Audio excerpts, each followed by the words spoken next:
السلام علیکم ورحمۃ اللہ وبرکاتہ۔ کیا آپ بھی یہ سمجھتے ہیں کہ یہی مسجد اقصیٰ ہیں؟ اگر آپ ایسا سمجھتے ہیں تو آپ غلط ہیں، یا آپ یہ سمجھتے ہیں کہ یہی مسجد اقصیٰ ہیں، اگر آپ ایسا سمجھتے ہیں تو بھی آپ غلط ہیں۔ پھر حقیقت کیا ہے؟ مسجد اقصیٰ کیا ہے؟ چلیے اس کو پوری تفصیل سے اس ویڈیو میں سمجھتے ہیں۔ دیکھیے، بنی اسرائیل مصر سے نکل کر ابھی فلسطین میں پہنچے نہیں تھے، بلکہ وہ وادی سینا میں بھٹکتے تھے۔ موسیٰ علیہ السلام کے زمانے میں اور ان کے بعد ہارون علیہ السلام کے زمانے میں اس وقت ان کا جو قبلہ تھا وہ تابوت سکینہ تھا، یعنی کہ وہ ایک صندوق تھا۔ اس صندوق کے اندر کچھ متبرک چیزیں رکھی ہوئی تھی، اس کی طرف وہ دیکھ کر نماز پڑھتے تھے، اس کو سامنے رکھتے تھے اور اس کی طرف دیکھ کر وہ نماز پڑھتے تھے۔ پھر داؤد علیہ السلام کے زمانے میں،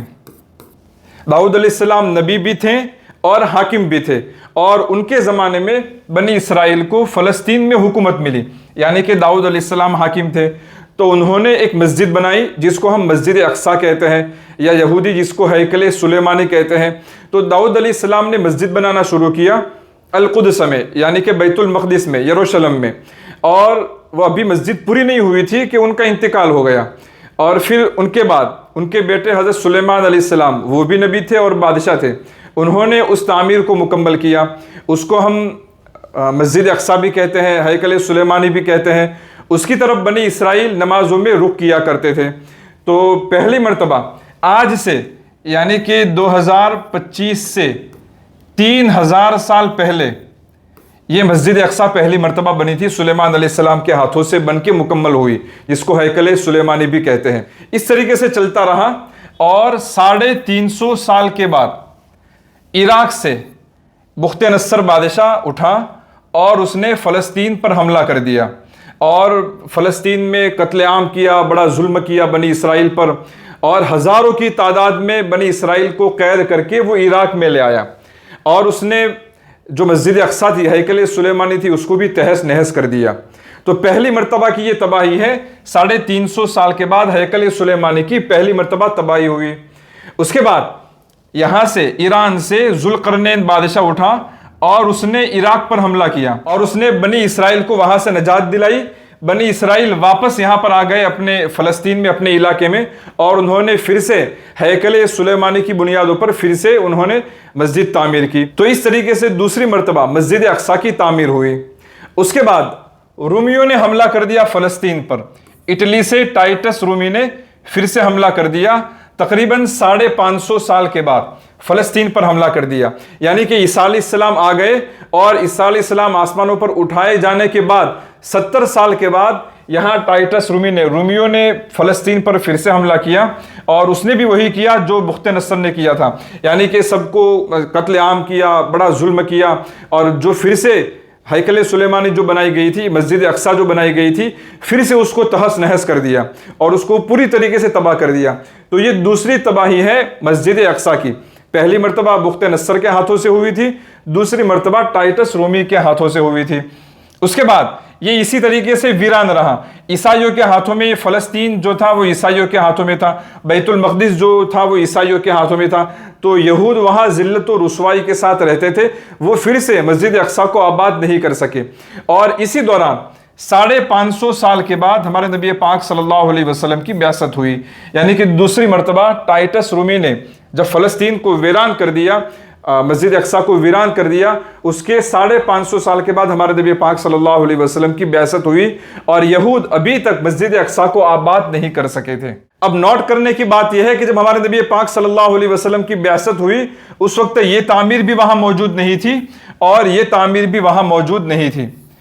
یعنی کہ مسجد اقصیٰ ویران تھی، وہاں پر کوئی عمارت کے نام سے کوئی مسجد نہیں تھی۔ جب قرآن کریم میں مسجد اقصیٰ کا ذکر ہو رہا تھا، یا جب ہمارے نبی پاک صلی اللہ علیہ وسلم مسجد اقصیٰ کے فضائل احادیث میں بیان کر رہے تھے، اس وقت نہ یہ تعمیر موجود تھی اور نہ اس وقت یہ تعمیر موجود تھی،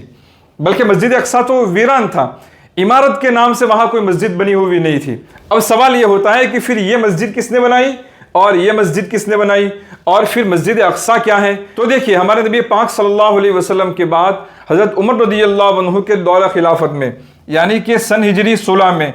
بیت المقدس فتح ہوا۔ اس وقت حضرت عمر رضی اللہ عنہ جب یہاں پر آئے تو پہلے تو انہوں نے صخرہ کی صفائی کی، یہاں پر صخرہ ہے، यानी सखरा वो है जिसकी तरफ बनी इसराइल रुक करके नमाज पढ़ते थे, और ये कहा जाता है कि हैकल सुलेमानी के दरमियान का हिस्सा यही है। हैकल सुलेमानी, सुलेमान अलैहिस्सलाम ने जो मस्जिद बनाई थी उसके बीच वाला हिस्सा ये है। हैकल सुलेमानी के आसार क्या है, वो मस्जिद कहाँ पर थी, मुकम्मल तौर पर तो उसको जानना मुश्किल है, लेकिन बनी इसराइल की रिवायत के मुताबिक वो जो हैकल सुलेमानी थी या उसका जो बीच वाला हिस्सा था वो ये सखरा का हिस्सा है, और उस पर आज कुब्बतुस सखरा बना हुआ है। तो हज़रत उमर रज़ियल्लाहु अन्हु ने जब बैतुल मक़दिस को फतह किया तो यहाँ पर जो चट्टान थी, सखरा यानी चट्टान, वहाँ पर जो चट्टान थी वहाँ पर ईसाइयों ने कोड़ा डाला था यहूदियों की तौहीन के लिए, यहूद की तौहीन के लिए, उनको सताने के लिए, उनको तकलीफ देने के लिए उनकी मुतबर्रक और मुक़द्दस जगह पर ईसाई लोग कोड़ा डालते थे। तो हज़रत उमर रज़ियल्लाहु अन्हु ने पहले तो उसकी सफाई करवाई। उसके बाद सवाल ये खड़ा हुआ कि अब मस्जिद कहाँ बनाई जाएगी,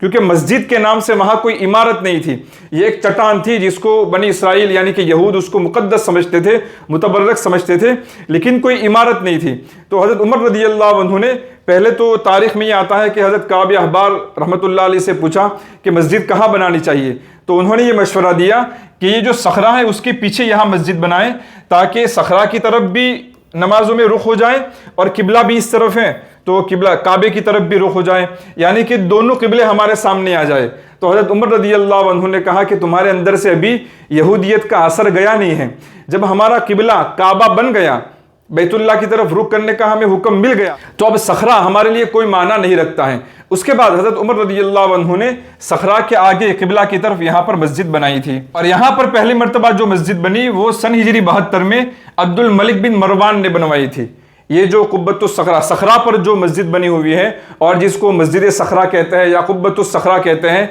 उस पर वो जो मस्जिद है वो अब्दुल मलिक बिन मरवान ने बनवाई थी और सन हिजरी 72 में बनवाई थी। तो देखिए ये भी हमारे नबी पाक सल्लल्लाहु अलैहि वसल्लम के बाद बनी हुई मस्जिद है, और ये भी हमारे नबी पाक सल्लल्लाहु अलैहि वसल्लम के बाद बनी हुई मस्जिद है, लेकिन ये तय है कि ये दोनों इलाके जो हैं वो मस्जिद अक्सा के अंदर है। हैकल सुलेमानी के आसार क्या हैं, उसके निशानात क्या है, यकीनी तौर पर हम नहीं जान सकते, लेकिन ये जो इहाता है वो पूरा का पूरा इहाता, ये जो दीवार बनी हुई है और ये जो पूरा इहाता है वो पूरा इहाता मस्जिद अक्सा के अंदर आता है। और मस्जिद अक्सा में नमाज पढ़ने की जो फ़ज़ाइल है वो इसके साथ भी खास नहीं है, वो इसके साथ भी खास नहीं है। इसमें पढ़ेंगे तो भी वो फ़ज़ाइल हासिल होंगे, इसमें पढ़ेंगे तो भी वो फ़ज़ाइल हासिल होंगे, और इसके दरमियान कहीं भी नमाज पढ़ेंगे तो वो जो फ़ज़ाइल है मस्जिद अक्सा में नमाज पढ़ने के वो हासिल होंगे, क्योंकि मस्जिद अक्सा कोई खास इलाके का नाम नहीं है, बल्कि इस इहाते के अंदर जो जगह है वो पूरी की पूरी मस्जिद अक्सा है। अब जो लोग ये इसरार करते हैं कि ये जो मस्जिद बनी हुई है यही मस्जिद अक्सा है, तो उनको ये समझना चाहिए कि हज़रत उमर रज़ियल्लाहु अन्हु ने जब ये मस्जिद बनाई तो उन्होंने इस वजह से नहीं बनाई थी कि हमारे नबी पाक सल्लल्लाहु अलैहि वसल्लम का कोई फरमान था कि यही मस्जिद अक्सा है, या जब तुम मस्जिद अक्सा बनाओगे तो इसी जगह बनाओगे, या फिर कोई आसार भी नहीं थे कि सुलेमान अलैहिस्सलाम ने जो मस्जिद बनाई थी उनकी जो हैकल सुलेमानी थी वो इसी जगह पर थी। न आसार देखकर हज़रत उमर ने यहाँ पर मस्जिद बनाई थी, और न हमारे नबी पाक सल्लल्लाहु अलैहि वसल्लम का ऐसा कोई फरमान था जिसकी वजह से यहाँ पर मस्जिद बनाई थी, बल्कि इस जगह को उन्होंने मुनासिब समझा इसलिए यहाँ पर उन्होंने मस्जिद बना दी। बाकी ऐसा कहीं भी मिलता नहीं है कि यही खास जगह मस्जिद अक्सा है, या हज़रत उमर ने इस वजह से यहाँ मस्जिद बनाई हो कि यही खास जगह मस्जिद अक्सा है। तो ये इसरार बिल्कुल गलत है, ये बात बिल्कुल गलत है कि यही मस्जिद अक्सा है, बाकी इलाका मस्जिद अक्सा नहीं है, तो ये गलत फहमी है। पूरा इलाका जो है यहाँ पर जो इहाता बना हुआ है ये पूरा इहाता मस्जिद अक्सा में दाखिल है। ये और बात है कि यहूदों की साजिश पर मुतनब्बे करने के लिए जो लोग ये कहते हैं कि सिर्फ ये मस्जिद अक्सा नहीं है बल्कि पूरा का पूरा इलाका मस्जिद अक्सा है, और यहूद लोग जो लोगों का जहन खास एक गुंबद की तरफ ले जाना चाहते हैं ताकि उसकी आड़ में वो दूसरे इलाके में खोद कुरेद करते रहे, ज़मीन को खोदते रहे और अपने मकासद हासिल करते रहे, तो उससे मुतनब्बे करने के लिए और उसकी तरफ लोगों का जहन मुतवज्जे करने के लिए जो लोग ये कहते हैं कि यही मस्जिद अक्सा नहीं है बल्कि ये पूरा इलाका मस्जिद अक्सा है, वो ठीक है। बाकी अगर कोई कहता है कि ये मस्जिद अक्सा नहीं है तो ये गलत है।